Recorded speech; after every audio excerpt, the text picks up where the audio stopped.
Bueno, muchísimas gracias. De verdad que para mí es un enorme gusto poder estar aquí acompañándoles en esta última parte de la sesión del día de hoy para ustedes que están llevando adelante esta formación. Como bien lo ha dicho José Antonio, pues he trabajado los últimos 24 años en el trabajo con las comunidades, en las bases sociales desde la Cáritas colombiana, pastoral social, en distintos roles, pero siempre acompañando procesos de transformación social desde la comunidad. Hay aquí una, pues como una estructura importante sobre la que quisiera hacer un poco de explicación antes de entrar a compartir la presentación. Lo primero es decirles que esta propuesta de planeación popular responde fundamentalmente a un enfoque que hemos venido trabajando y construyendo desde el Secretariado Latinoamericano y del Caribe de Cáritas. Es decir, hemos venido intentando construir cada vez más un conjunto de herramientas y de metodologías que respondan a una lógica que nos ayude a lograr cada vez más capacidad de transformación, pero una transformación en donde le demos el lugar a los pobres, es decir, a que las organizaciones, las comunidades logren asumir su proceso como artífices de su destino, que es lo que nos ha invitado históricamente el magisterio social de la Iglesia. Y por esa razón, pues un poco buscando, explorando alternativas, hemos ido desarrollando una cantidad de elementos que les voy a intentar compartir hoy. Como les decía, en 45 minutos, esto simplemente es una presentación así súper rápida de los elementos fundamentales de este enfoque y de la propuesta de planeación popular, precisamente porque para nosotros es muy importante tener presente que respondemos no a un enfoque de una ideología, no a un grupo de ideas o incluso a unas técnicas, queremos responder en mucha fidelidad al Evangelio y la interpretación histórica que del Evangelio ha hecho la doctrina social de la Iglesia. Entonces, para eso vamos en esta primera parte a dar algunos elementos. Vamos a la siguiente diapositiva, por favor.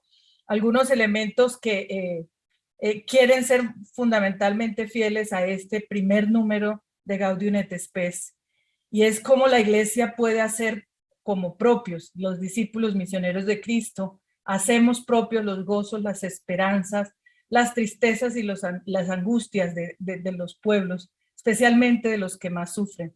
Este número 1 nos da un lugar, es decir, desde dónde pensarnos una propuesta de planeación que cuente, que haga propio los gozos, las esperanzas, las tristezas y las angustias de los hombres de nuestro tiempo, especialmente de aquellos que sufren.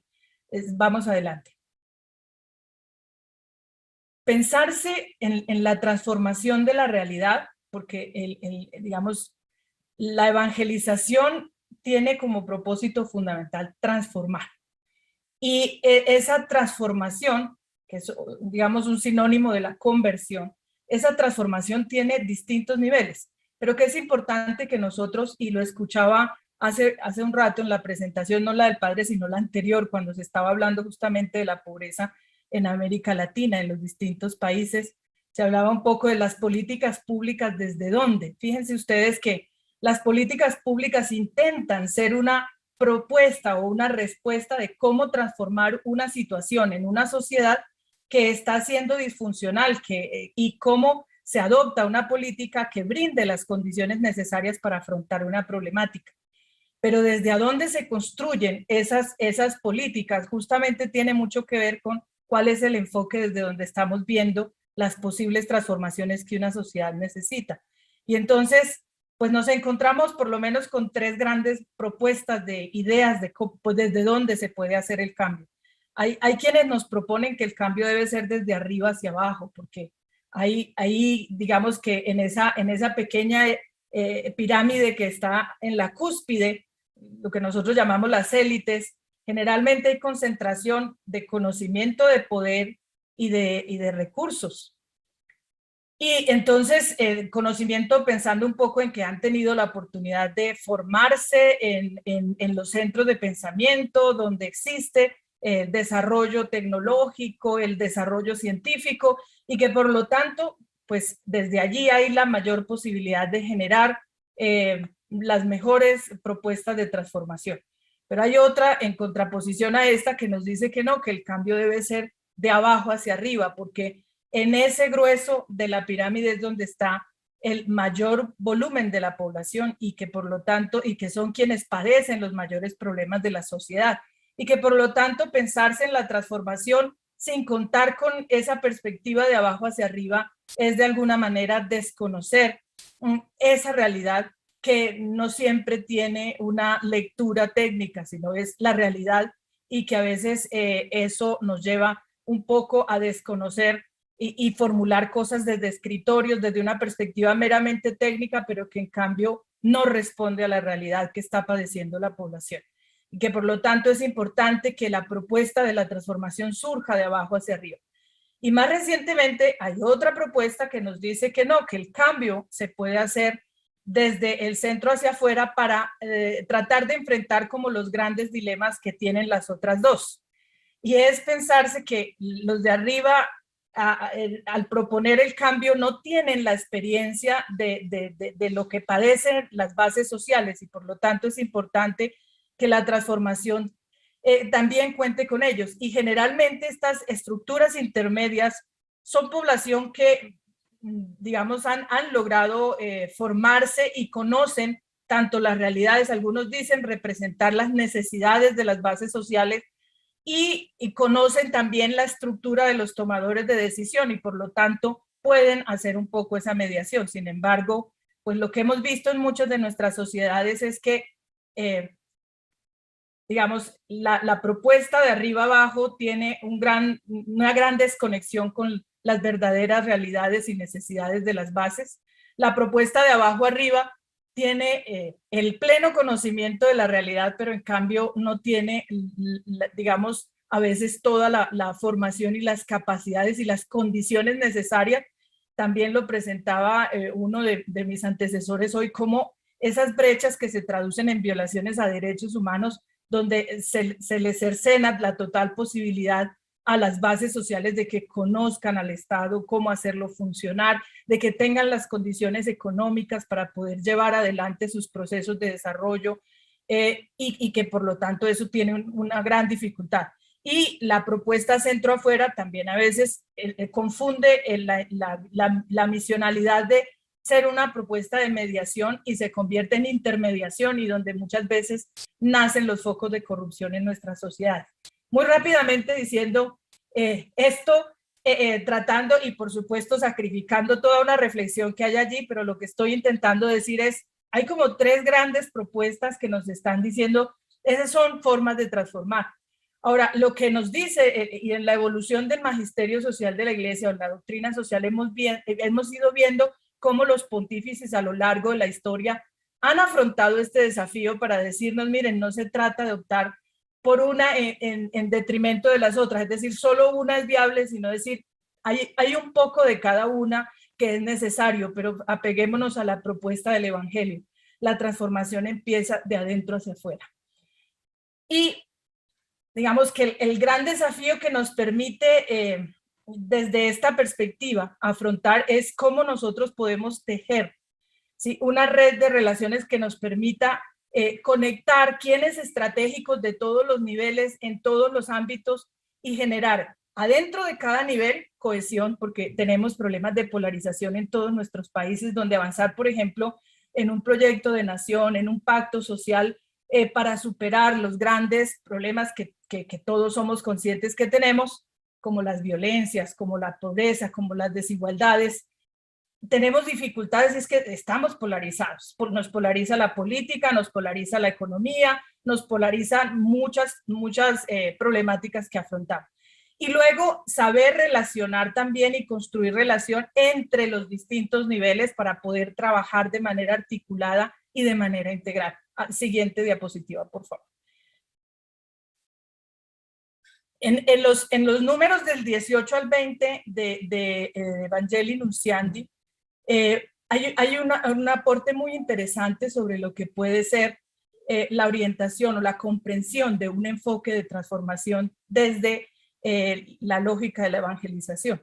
Dice, la iglesia evangeliza cuando por la fuerza del mensaje que proclama, transforma al mismo tiempo y desde adentro las formas de pensamiento, los criterios de juicio, las relaciones, las estructuras que conforman y los modelos de vida. Esto nos habla de esa transformación de adentro hacia afuera. Nos está planteando que cuando entendemos la evangelización como una apuesta por transformar todas aquellas realidades temporales que son contrarias a la dignidad humana, al bien común, y que por esa razón necesitamos construir un nuevo humanismo, una nueva humanidad basada en un nuevo humanismo.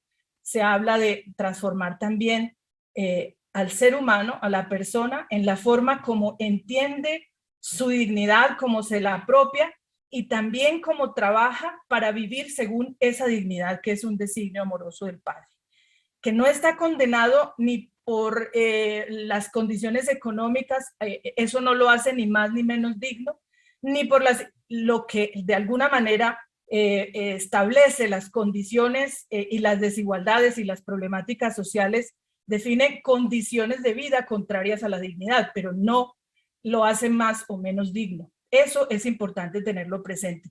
Y me gustó mucho que justamente la charla que antecedió tenía que ver con esa centralidad de la dignidad de la persona que en el colectivo de la sociedad debe traducirse en el bien común como el horizonte. Entonces, aquí vemos un poco la escala de cómo comprende los niveles de la transformación el concepto de evangelización que nos da Evangelii Nunciandi, y que si nosotros buscamos en Evangelii Gaudium está perfectamente abordado también. Las personas, las relaciones que establecen, las estructuras que conforman y los modelos de vida, entendiendo por modelos de vida el modelo político, el modelo económico, el modelo cultural y el modelo ambiental, ¿sí? Todas las distintas formas de funcionar como sociedad. Adelante.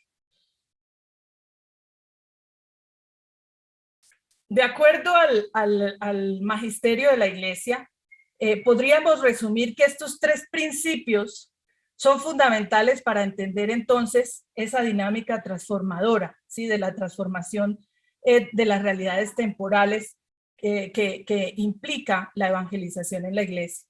Es la centralidad de la dignidad humana, ¿sí? En el centro la dignidad de la persona, que se traduce y se materializa cuando esa dignidad se vive plenamente por todos y todas en el bien común. Pero el camino para llegar de la dignidad individual a la colectiva es la promoción humana. Esa promoción humana que Populorum Progressio nos dice consiste en pasar de condiciones de vida menos dignas a condiciones de vida digna o a condiciones de vida más humanas. Es un proceso que empieza con la toma de conciencia de la propia dignidad. Continúa, aquí ya nos habla un poco en clave de proceso, es decir, una lógica de los tiempos que toma esta transformación de la que nos habla Evangelii Nunciandi. Empieza con la toma de conciencia de la propia dignidad. Continúa con el desarrollo de una percepción crítica, es decir, el ser humano tiene pensamiento crítico sobre su propia realidad y se concreta en la transformación de aquellas realidades contrarias a la dignidad humana y al bien común, donde las personas, organizaciones, comunidades se convierten en protagonistas de su propio desarrollo y artífices de su propio destino. Fíjense que aquí hay, y por eso lo he subrayado en distintos colores, porque nos da la sugerencia de algunos pasos que organizados procesualmente nos indican cómo se traduce la promoción humana en procesos, y que a la larga es el mandato misional en la dimensión social de la evangelización. Es decir, si nosotros entendemos que nuestro papel es promover, ¿sí?, la promoción humana en el campo de la salud, en el campo de los migrantes, en el campo de los pobres, en el campo de la organización social y comunitaria, en el campo que sea, en el los campesinados, digamos, el hilo conductor de todo este proceso que debe hacer la dimensión, desde la dimensión social, la evangelización de toda la iglesia, pues es precisamente poder allanar esas condiciones, ir generando transformaciones para que las personas muy conscientes de su dignidad, con una mirada crítica de su realidad, se conviertan en agentes de cambio y en artífices de su propio destino. Creo que esos elementos nos dan... adelante, perdón, yo pensé que estaba yo llevando adelante la presentación. La siguiente, por favor. Ahí. Esto lo podemos resumir al menos en tres grandes como nichos relacionales.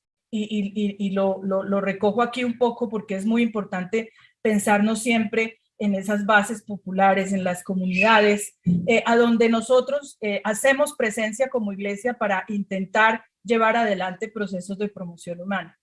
Hay como tres grandes nichos donde podemos entender es urgente realizar la transformación. Y una transformación, insisto, que desde lo personal hacia lo relacional se ubica en tres grandes temas. Primero, las relaciones en las bases sociales, es decir, la capacidad de las personas de trabajar con otros. Escuchaba mucho de la formación en valores para que se viva, se asuma conscientemente nuestra dignidad humana, pero esa dignidad trasladada al escenario de lo relacional es fundamental entender qué significa la dignidad reconocida, no solo la mía, sino la de mi hermano, porque es el reconocimiento de la dignidad en el otro, de la igual dignidad con todos, lo que me permite a mí reconocer eso que media para lograr el bien común, y es una relación correcta, que en el Antiguo Testamento las relaciones correctas es lo que define la justicia desde la perspectiva bíblica. Entonces, cuando nosotros tenemos la capacidad de reconocer la misma dignidad que yo tengo en el otro, lo que surge de ahí, lo que nos hace dignos es ser hijos de un Dios que es Padre Creador.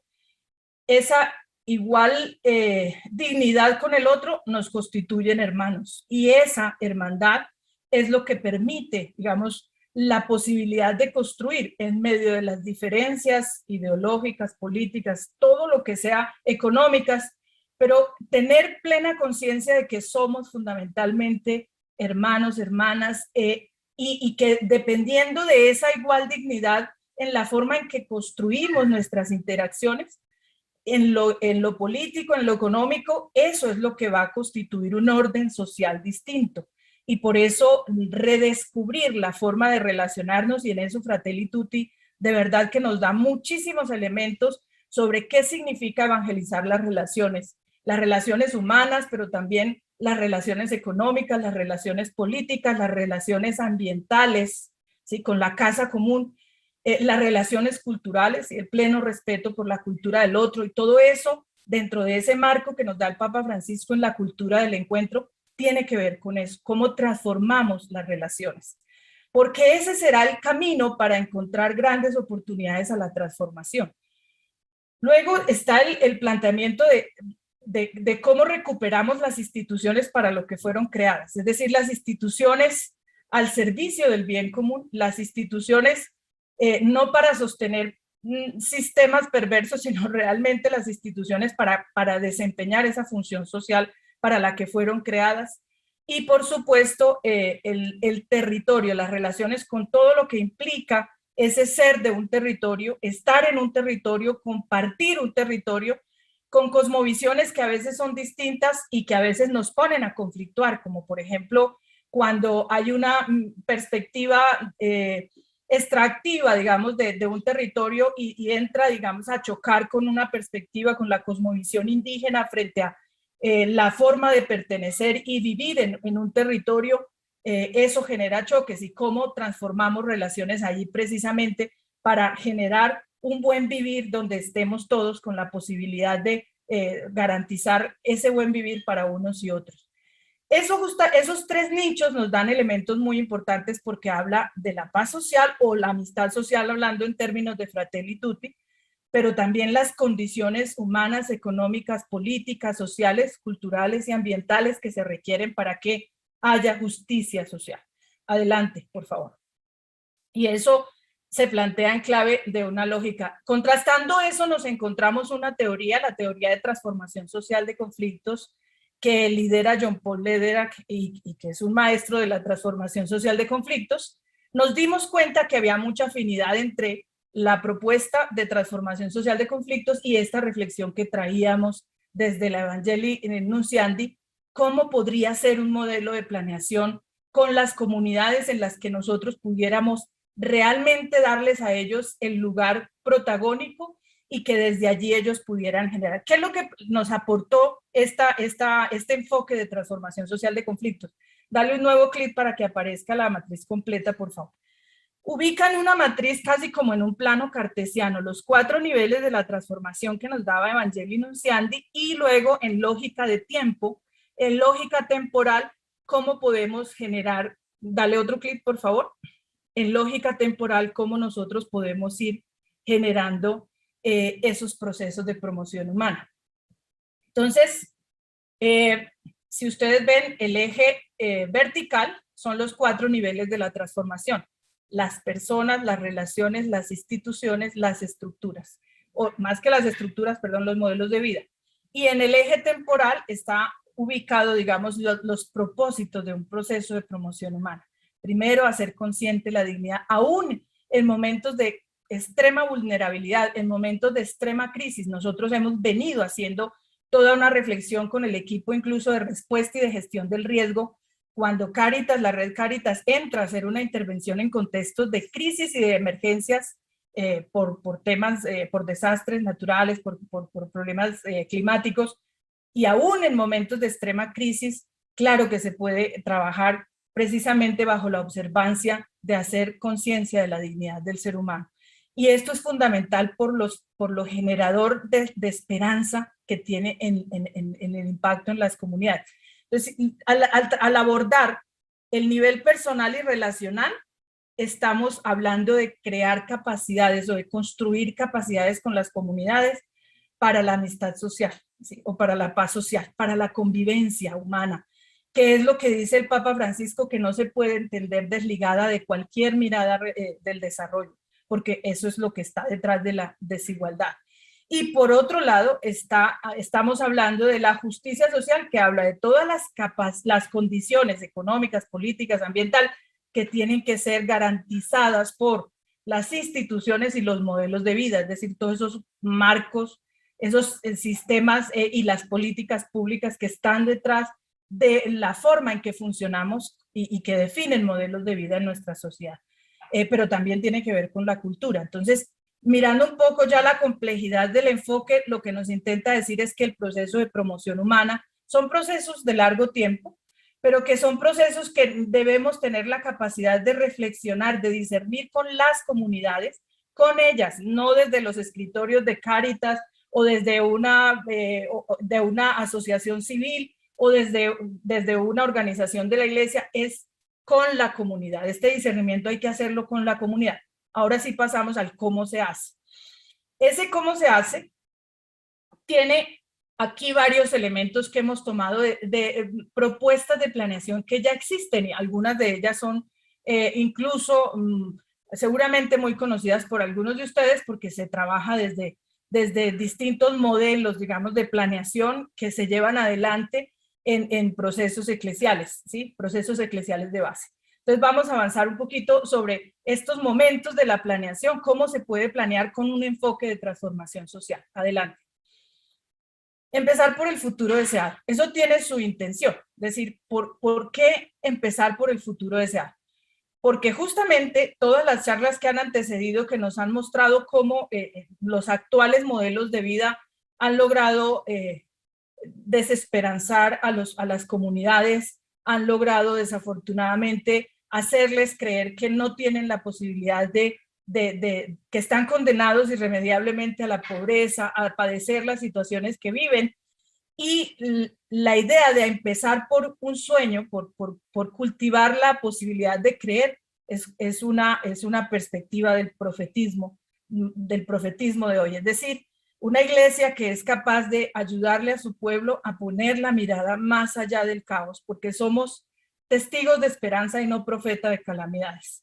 Y esto es fundamental, porque una de las primeras cosas que infunde, digamos, esas situaciones tan extremosas, tan inhumanas, es miedo, desesperanza, ¿sí? Y nos va matando la capacidad de soñar. Y curiosamente, cuando uno le dice a la gente, sin uno ponerle sueña a 20 años, a 50 años, no, uno les dice, imagínense un futuro deseado, ¿cómo quieren verse ustedes por allá en el largo plazo?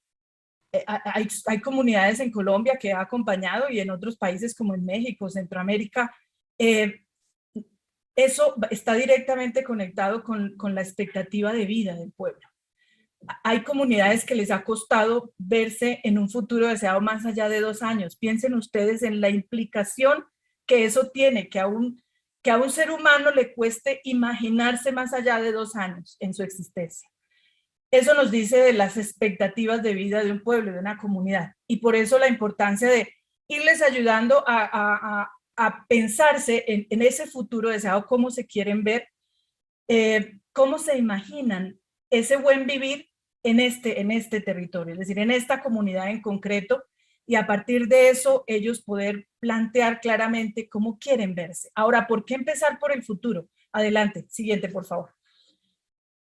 Bueno, el futuro deseado cumple la función de ponerle un horizonte, ¿sí? Ese horizonte que en palabras de Eduardo Galeano se constituye como en la utopía. Cuando uno está en el mar, de repente ve algo por allá en el horizonte y uno se da cuenta que avanza un poquitico hacia allá, pero mientras más se acerca, como que el horizonte sigue igual o más lejos. Entonces uno dice, bueno, ¿para qué entonces creer en un horizonte posible? Y primero porque nos da dirección y segundo porque nos permite ponernos en camino. Y en palabras de Eduardo Galeano, la utopía está en el horizonte. Me acerco 2 pasos y ella se aleja 2 pasos más. Camino 10 pasos y el horizonte se corre 10 pasos más allá. Por mucho que yo camine, pareciera que nunca lo voy a alcanzar. Entonces, ¿para qué sirve la utopía? Sirve para eso, para caminar, pero caminar en una dirección.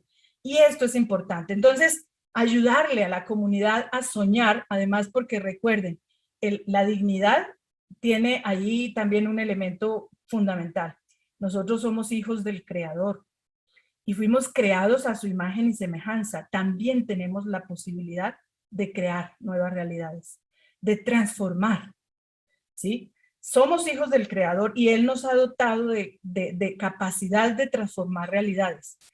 Por eso es fundamental que en ese sentido le demos, digamos, a la comunidad, al pueblo, digamos, ayudarle a recuperar la capacidad de soñar y desde ahí pueda ir comprendiendo que los sueños se hacen realidad, pero que depende de otros factores. Vamos más adelante, por favor. ¿Sí? Nos permite partir de la esperanza de una realidad posible distinta a la crisis o al caos que vivamos en el momento. Nos permite el diálogo entre diversos. Miren, en situaciones muy conflictivas, les estoy hablando desde Colombia, y esta reflexión de alguna manera empezó precisamente intentando decir cómo aportamos más a la transformación de estas realidades tan difíciles, tan conflictivas, como las que vivimos en Colombia. Después, con todo el secretariado latinoamericano, lo fuimos ampliando a una reflexión para América Latina. Pero claramente nos dimos cuenta que a veces los diagnósticos nos ponen a pelearnos más, porque pareciera que hacemos diagnósticos para encontrar a quién culpar de lo que nos pasa. Y el hecho de empezar por un futuro deseado es más probable que incluso adversarios, enemigos históricos, se encuentren en un futuro deseado que en la situación actual que nos lleva inmediatamente en esas miradas polarizantes, en esas miradas. Entonces, arrancar por un futuro deseado nos ayuda a construir un foco, incluso cuando hay conflictividades adentro de las comunidades que están haciendo el ejercicio de planear. Segundo, porque también así ha sido la pedagogía del reino. Si ustedes se dan cuenta, en las Sagradas Escrituras nos va mostrando cómo Dios en su rica pedagogía plantea siempre una imagen que no es detallada, ¿sí?, de la salvación y que luego el pueblo lo va interpretando. Entonces, primero la tierra prometida, cómo se la imaginaban a partir de lo que los profetas iban compartiéndole, pero ellos se imaginaban la tierra prometida de una manera y eso les permitió, una promesa que les permitió ponerse en camino pese a todas las dudas que afrontaron en el desierto. Vamos más adelante, por favor. Esto nos permite, digamos que yo de las diapositivas que les voy a dejar aquí hay unos tips que hemos ido recogiendo desde la experiencia. Les insisto muchísimo en que esto es una construcción propia de la iglesia que no responde a una técnica propia o explícita de planeación, pero que aquí pues les compartimos algunos elementos que nos han servido de tips, como tips para poder llevar adelante ejercicios de planeación con bases populares. Primero, inspirar, es decir, ¿qué nos dice, cuál es la promesa del reino, incluso para esta realidad temporal? ¿Qué significa eso del bien común? ¿Qué significa eso de vivir según nuestra dignidad? Ahora tratemos de soñar eso en concreto en esta comunidad, aquí donde nos encontramos, ¿qué sería? Y ese inspirar puede traducirse en una tormenta de ideas, incluso en una fotografía donde la comunidad dibuje cómo se quiere ver en X años. Y a partir de eso, hay ahí algunos elementos que después nos va a permitir caracterizar ese futuro deseado por los niveles de la transformación que les presentaba hace un ratito. ¿Sí? ¿Cómo son las personas en ese sueño? ¿Cómo son las relaciones entre ellos? ¿Cómo son las estructuras? ¿Y cómo son los modelos de vida? Y una vez caracterizamos por los niveles, entonces vamos al segundo momento. Siguiente, por favor. Que es la situación actual. Seguramente ya a muchos de ustedes, como dicen en México, les cayó el 20. Este es el método prospectivo que se ha usado históricamente en muchas propuestas de planeación en la iglesia. Sí, efectivamente, el método prospectivo. La única diferencia es que aquí caracterizamos la situación deseada y los distintos momentos de la planeación prospectiva por los 4 niveles de la transformación, porque es fundamental disgregarlo por niveles para poder entender a qué nivel necesitamos generar qué tipos de cambios para que esto sea posible. Entonces, en la situación actual se trata de cómo hoy nos ubicamos en un momento de la historia, que no es el punto cero del proceso de la comunidad, y aquí es donde viene un factor fundamental que hoy la academia llama a eso acción sin daño. Adelante, por favor.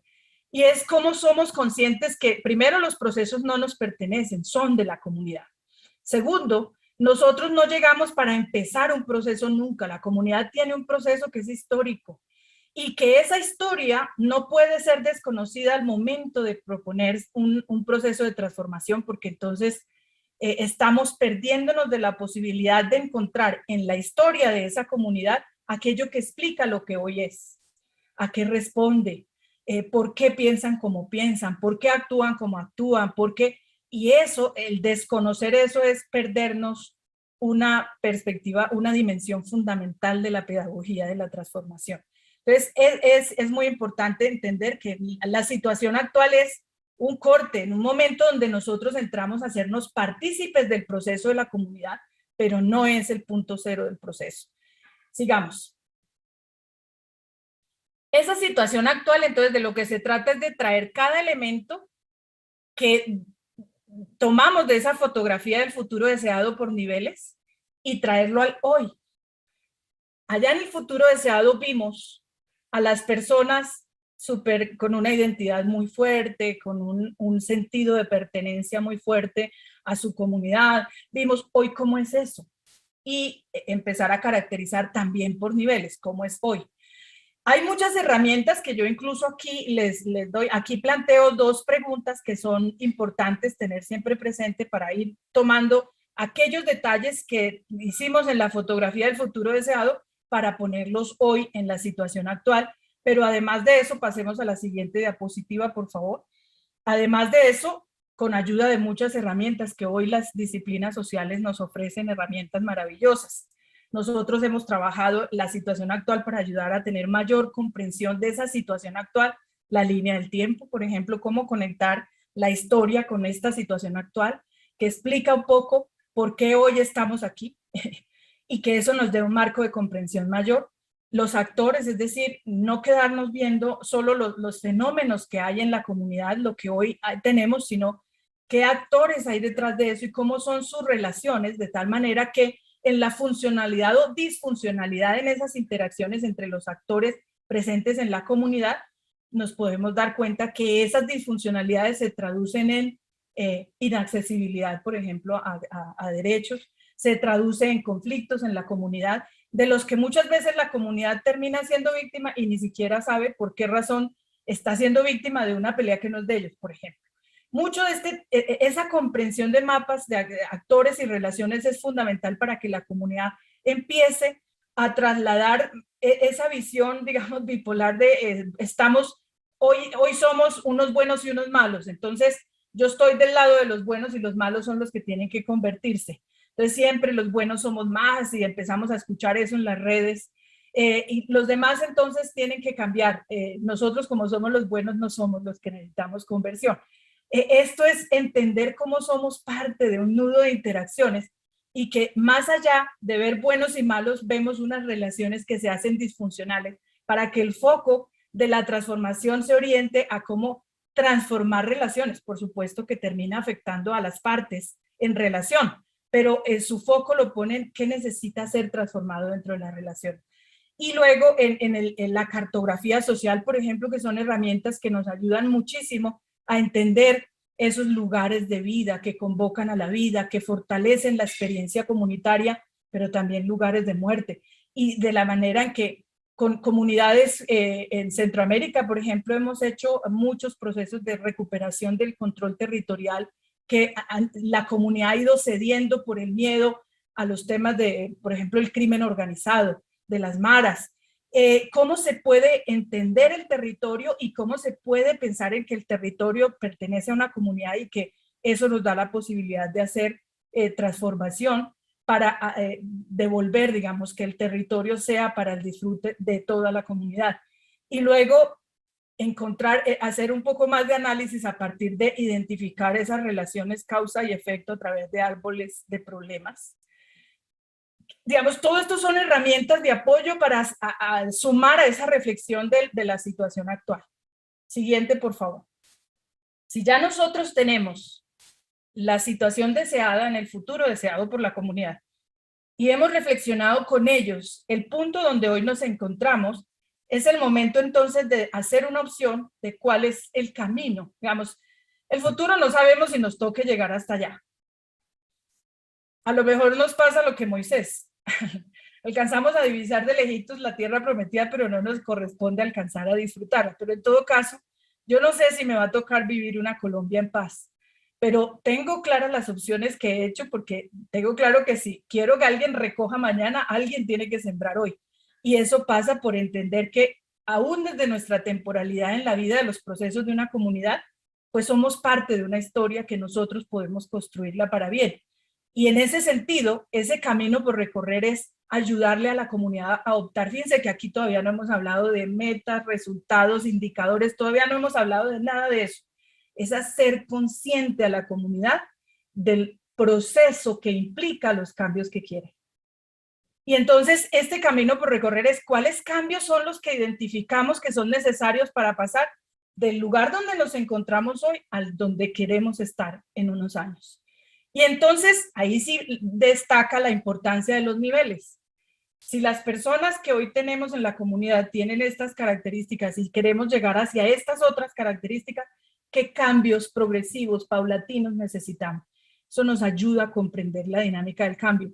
Ahí es donde más dificultad se presenta porque estamos absolutamente minados de una serie de enfoques, de metodologías y de cosas que nos han hecho esquemas que nos cuesta romper y entonces pensarse en clave de cambios es tan difícil para muchos que cuando vamos a optar por cuáles son los cambios, terminamos poniendo los cambios se necesita formar, se necesitan emprendimientos y pasamos a la acción, pero nos cuesta decir, no, ¿qué cambios? Es decir, si yo formo, ¿qué cambio espero que produzca esa formación en la persona? Pero es entender a qué cambio quiere responder. Y aquí está, digamos, un poco la esencia de este enfoque que nos hace mucho más conscientes de no es el activismo por el activismo organizado programáticamente en orden a unos resultados medibles, sino cuál es la transformación y en orden a esa transformación qué es lo que necesitamos hacer, pero primero discernir cuáles son las transformaciones de corto, mediano y largo plazo. Entonces, aquí el camino por recorrer, siguiente diapositiva, por favor. Entonces aquí está un poco los pasos de acuerdo al método prospectivo, primero el futuro deseado, después la situación actual y después los cambios que yo requiero recorrer, ¿sí? En el corto, mediano y largo plazo, teniendo como guía estas tres pautas que nos dan el concepto de promoción humana como proceso. y teniendo esta misma reflexión nivel por nivel, teniendo presente que estos círculos, estos óvalos que ustedes están viendo aquí, perdón un segundo porque puse alarma y ahora ya no sé cómo, estos óvalos que vemos aquí no son cuadrículas, ¿no? Si ustedes se dan cuenta, los cambios en las personas deben tener presente siempre los cambios que queremos en los modelos de vida, es decir, para lograr esos modelos de vida que queremos. Por ejemplo, estamos hablando de una ecología integral, ¿sí? Estamos hablando de una ecología integral. Para que sea posible una ecología integral, ¿sí? Implica cambios en la conciencia de la persona, en sus prácticas, en sus actitudes diarias, cotidianas, en sus comportamientos, pero también pasa por políticas públicas, pero también pasa por cambios en la cultura, y eso significa que hay que llegar a todos esos niveles, pero cuando yo estoy impactando en la persona, ¿sí? Generando un cambio de conciencia en la persona y en sus actitudes y en sus comportamientos, eso va a impactar los modelos de vida también. Entonces es tener plena conciencia de que no es como una cuadrícula y que el cambio no es lineal, como a veces nos muestran los marcos lógicos y otro tipo de instrumentos. Esto lo que nos permite es hacer consciente la complejidad y la integralidad de la transformación.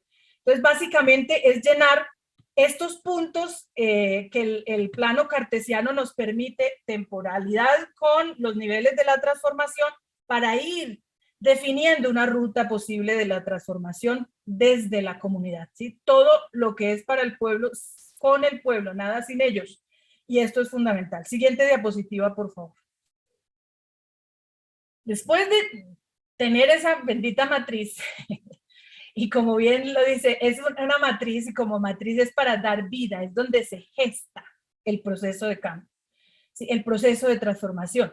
Ahora viene la construcción de una teoría de cambio. Entonces, ya teniendo un derrotero de largo plazo, nos concentramos en la porción que hoy tenemos a nuestro alcance. Vamos a planear para 3 años, para 5 años, para lo que vayamos. ¿Cuánto es lo que entendimos con la comunidad que era nuestro corto plazo? ¿2 años? ¿3 años? ¿5 años? Eso, sí, ¿cuánto es lo que tomamos? Y esa porción, esos cambios que pusimos en el nivel personal, en el nivel relacional, en el nivel organizativo institucional y en el nivel estructural, esos cambios los convertimos en una teoría de cambio, ¿sí? Es importante, siguiente diapositiva, por favor, para poder discernir cómo entonces lograr esos cambios que queremos en esos 4 niveles. Es fundamental tener presente estas 3 dimensiones, ¿sí? Una teoría de cambio es cuando usted puede responder a la pregunta, ¿qué le hace pensar a usted, ¿sí? Que hacer 10 talleres de dignidad humana le va a permitir una plena conciencia de la comunidad, de que tiene derecho a vivir en otras condiciones, supongamos. Entonces, ¿qué le hace pensar a usted que 10 talleres le va a permitir? Entonces, introduce una mediación.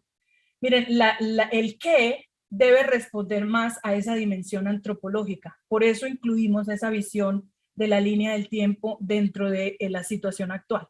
Porque es la posibilidad de preguntarnos esos quiénes, que es la comunidad hoy, o que somos la comunidad hoy, tiene una historia, ¿sí? Tiene una forma de ver la vida, tiene una forma de comprender su realidad, y ese qué hacer en la comunidad es fundamental.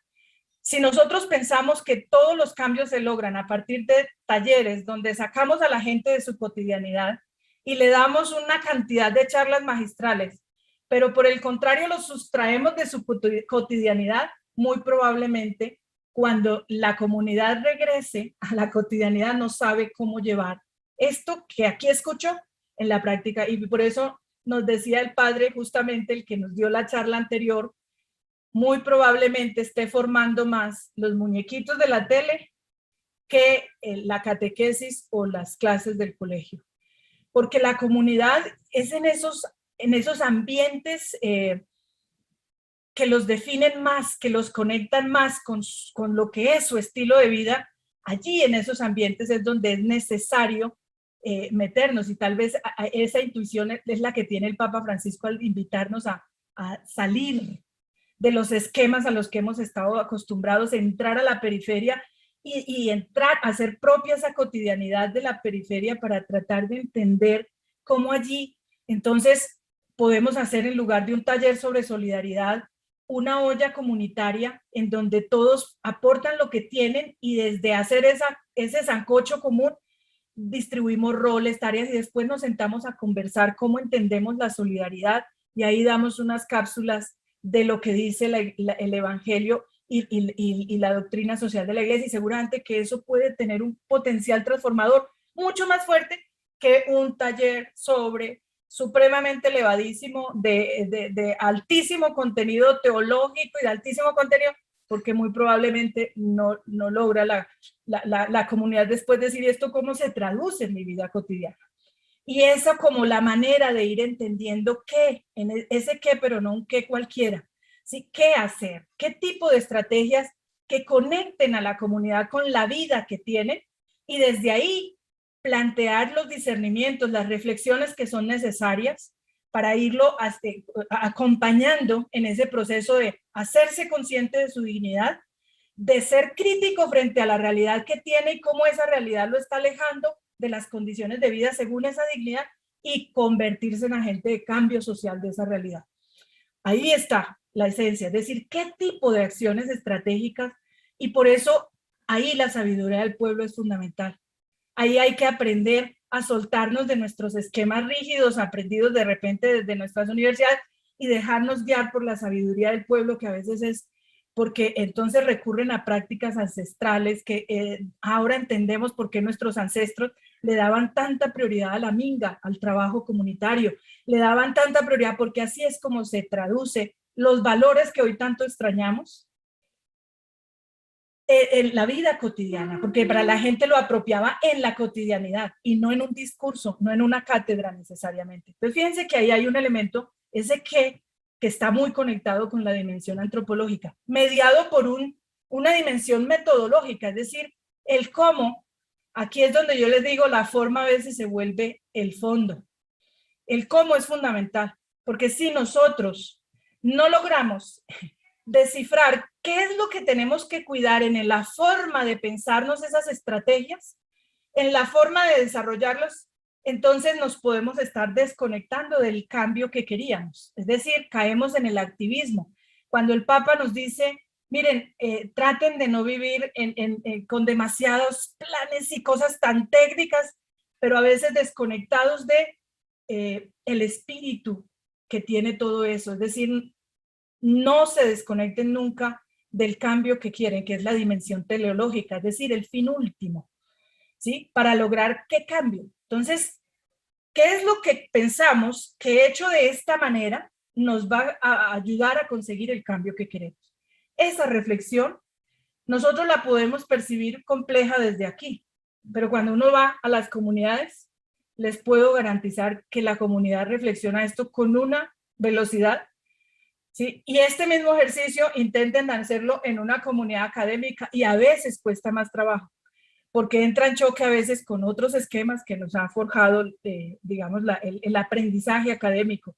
Pero la invitación un poco es a cómo esta teoría de cambio, no, sin pretender que sea un asunto muy técnicamente elaborado, pero sí por lo menos garantizar que haya discernimiento en la comunidad de por qué creemos que hacer esto de esta manera nos va a garantizar acercarnos más al cambio que queremos.